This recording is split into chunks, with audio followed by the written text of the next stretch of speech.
The bell is rung. Hello, friends, and welcome to another edition of the In Ring Reality Podcast. We, of course, are here today for the Smackdown review, where we saw a shocking WWE title change. Yes, that is right, ladies and gentlemen. Bayley, the SmackDown Women's Champion, and the boss, Sasha Banks, are your new WWE Women's Tag Team Champions. And I gotta tell you what, I never saw this coming. I really didn't. When they set up this match last week, I was like, okay, this makes complete sense. This is just yet more way for them to plant the seeds for the eventual breakup between Bayley and Sasha that's rumored for SummerSlam. And they did do that during the course of the match, as toward the end of the match, Sasha had Nikki Cross I believe it was Alexa Bliss. Yeah, she had Alexa Bliss in the bank statement, and Bayley pulled her out because Bayley realized that she was not the legal woman in the matchup. So she pulled her out, and in the process, Sasha is very frustrated because she thinks she's about to get the win, only for her to realize that, yeah, she wasn't the legal man, the legal woman. So fast forward a few minutes in the match, Nikki Cross gets the tag from Alexa Bliss. Bayley tags Sasha back in. Nikki Cross has the victory under wraps, only to be countered into a crucifix pin after Bayley grabs her leg from the outside. 1, 2, 3. Sasha gets the win for her team. Bayley and Sasha are now two-time WWE Women's Tag Team Champions, which of course also makes Bayley a double champion in WWE, becoming the second woman to do so behind the one and only, the woman who is featured in my logo, my idol, the woman who I will thank each and every day, the one and only Becky Two Belts, Becky Lynch. So yeah, this is something that really surprised me. And what this does is this makes you wonder, are we going to see the fallout at SummerSlam, or is it going to be delayed even further, maybe until they can have a real crowd in front of us? Because what they can do is have these two defend the tag titles a lot, and then Bayley can be criticized for not defending the SmackDown title. She can make excuses, being like, oh, I ran through every woman on SmackDown, so why should I defend my title? This is all about me and Sasha, the greatest women's tag team champions of all time, and they can hopefully get a better run than they got originally with being the first ever women's tag team champions, and actually make the tag team championship relevant, while at the same time, through all of this, mind you, they will have the ability to subtly have Bayley try to be the star of the team, undermine Sasha the whole time until Sasha just gets fed up and probably cost herself and Bayley the tag team titles. This is genius. Nobody saw this coming. I really like their reasoning behind doing this. I think it's just unbelievably good stuff.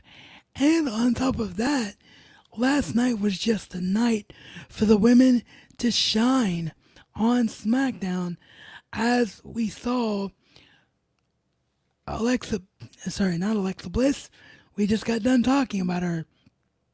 We saw Lacey Evans and Sonya Deville, that's where I got the S from, face off in a good match that really showcased what Sonya Deville was all about. she just dominated this match, including hitting a knee drop, a drop on to her knee. I don't know if you would actually call it a knee drop because she didn't really drop from the air, but it was Lacey Evans' head onto her knee while on the ring apron. So that was a very, very brutal spot. And the finish of that match comes with Lacey Evans getting the victory after Mandy Rose calls out Sonya and distracts her, saying, Sonya, you promised to make me hurt, but it eats you up inside because you know you haven't succeeded in making me hurt at all. You're nothing but a loser.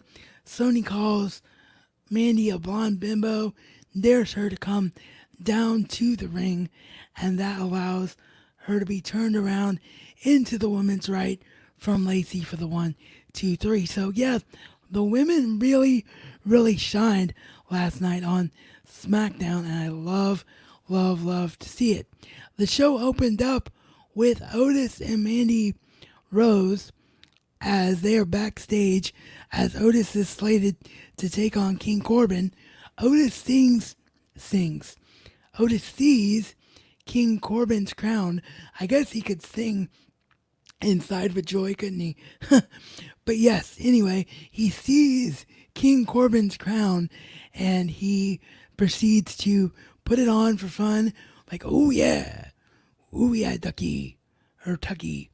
But of course, he's not talking to Tucky, he's talking to Mandy, of course. And Mandy's like, baby, that looks so good on you.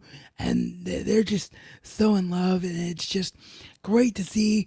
Corbin, of course, is extremely pissed off at all of this, and he proceeds to yell and scream and throw a temper tantrum as he comes down for the match. The finish of the match comes as he is on the outside demanding his crown back, which allows Otis to get himself attacked with a steel chair from Corbin. Corbin, frustrated that he can't put Otis away.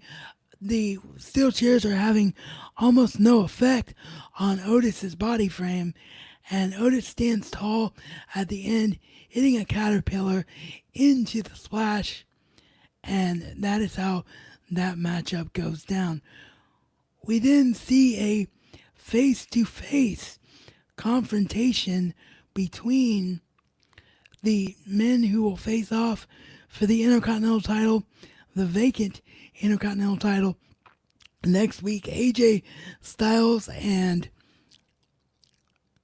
Daniel Bryan, and the two of them talk about their different philosophies for the Intercontinental title. Daniel Bryan talking about the legacy of the Intercontinental title and how he wants to be a fighting champion and give everyone an opportunity, and relishes the time when someone's going to come in and take that championship from him. And AJ talks about, no, for me, it's all about knowing that I'm the best in the world. And Daniel criticizes him for having that philosophy, saying he's probably going to only defend it every once in a great while against whomever he deems worthy. And AJ's like, yeah, I know I'm the best. That's why I took this bye, because I'm smart. You're not. So that's what this match is all about how well these two know each other and how many times they have faced off in the ring over the years and how different their philosophies are within their way of thinking. We had a narrative throughout the night, and this was by far my least favorite part of SmackDown. I just didn't understand the point of this, because to me it does absolutely nothing to build this feud.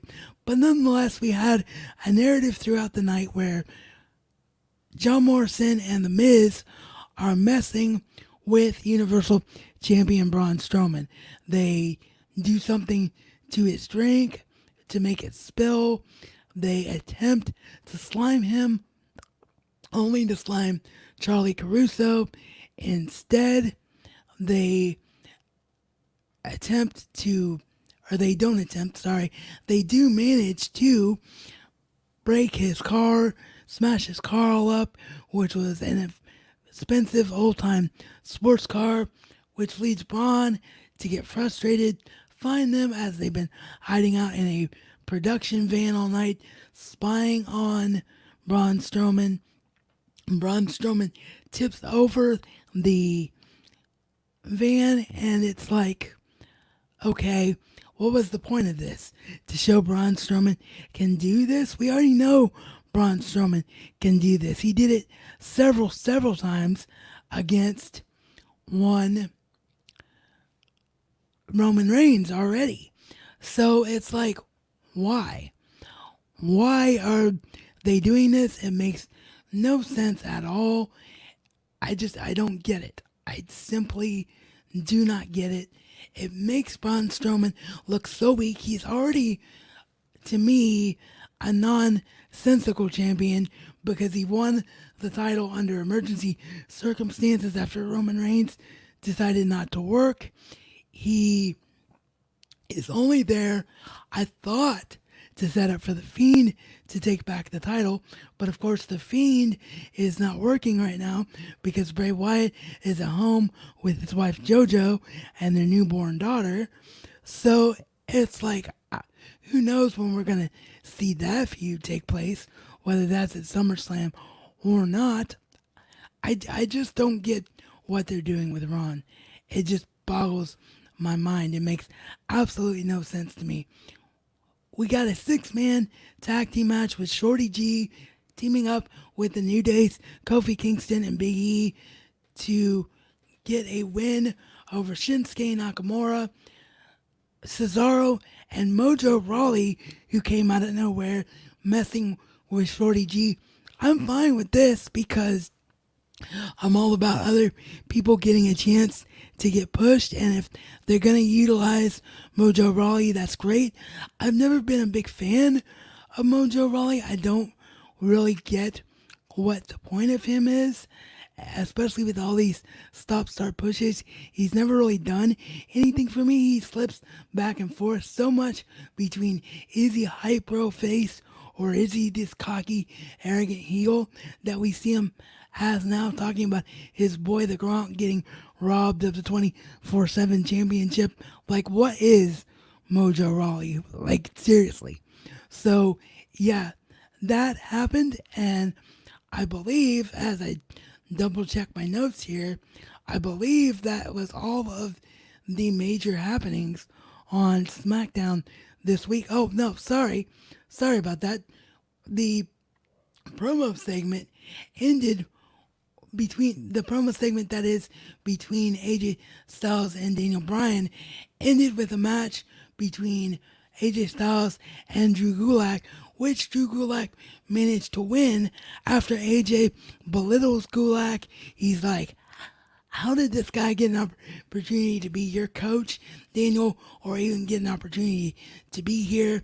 And so now AJ Styles has a loss going into the Intercontinental Championship match next week, which is awesome because it allows that psychology and that doubt, which is also really helpful to a heel because it allows them to be more desperate and more determined to win, which is always the best dynamic against a cleany white babyface like a Daniel Bryan. So, and by cleany white, I don't mean anything about the color of skin. I just mean squeaky clean, cleany white, over the top babyface, which is what Daniel Bryan is here in this situation.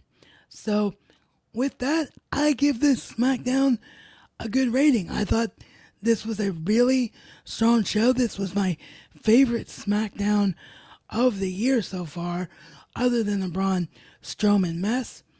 If I have to give it a rating, I give it a 4 out of 5 only because of the Braun Strowman mess. But like I said, I love Bayley and Banks being the women's tag team champions and adds so much more of a what is going to happen now mentality to SummerSlam and Friday Night SmackDown. and maybe even Backlash in 2 Sundays from now. So who knows? And as a slide over, I've got a few live comments here before we wrap up today's show.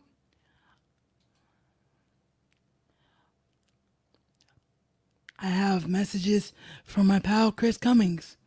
Chris says, man, I still need to see last night's show, but it sounds like it was a good one. Hope you're well, my friend. Yes, it was a really good show. I hope you get a chance to enjoy it.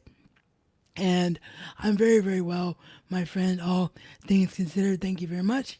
And Chris also says, also not remotely interested in the Strowman feud. For me, it feels like Braun on top doesn't work. It feels like he said, like he's just a temporary filler until someone else comes along. Yes, 100%. It makes absolutely no sense at all. So, with that, I appreciate each and every one of you. As always, get in touch with the show via our social media at In Ring Reality everywhere, via our email address at inringreality@gmail.com. If you haven't left any live or replay comments on YouTube and you want to get in touch with us that way, as always, subscribe to us on your preferred podcast listening platforms as well. Leave us that 5-star Apple podcast rating, as it really does help the show grow. However you listen, I greatly appreciate you. You all are truly the best. And as I always like to say, life is only as good as what you choose to make it to be. So please make the choice to go out and do something great today.